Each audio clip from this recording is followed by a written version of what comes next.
C'est au Crépuscule que le musée savoisien a ouvert ses portes au public. Comme partout en Europe, les visiteurs étaient invités à pénétrer dans ce lieu pourtant en rénovation afin de participer à la nuit des musées. Dans l'atmosphère magique du cloître, la compagnie Le Serpent à Plumes a organisé un défilé sur le thème de la frontière, évoquant à la fois la diversité et la coiffe emblématique de la Savoie. Qu'est-ce que c'est pour nous maintenant une frontière? Même si au départ on parle de la fameuse frontière qui est une coiffe, donc c'est le front. Et moi c'était de dire après la frontière, donc après cette coiffe-là, qu'est-ce qu'on a? On a sur scène des gens qui habitent en Savoie depuis très longtemps, qui sont pour un du Cameroun, d'autres du nord de la France, d'autres voilà.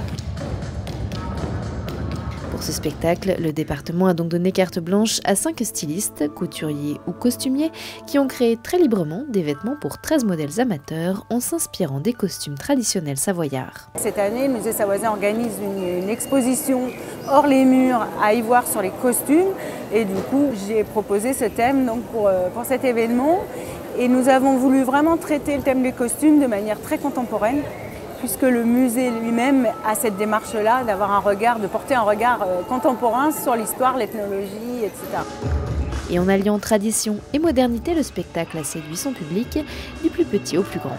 Le lieu s'y prête, la mise en scène très bien, la musique, le bon son aussi. C'est féerique, original, avec des acteurs à la fois humoristiques et très très beaux. Ils étaient jolis, surtout le papillon qui est venu te faire toucher ses ailes. Comment il fait le papillon? Ah oui, regarde, t-shirt papillon. En un battement d'ailes, cette nuit fantastique s'est achevée. 1000 visiteurs étaient attendus sur les 5 représentations de la compagnie.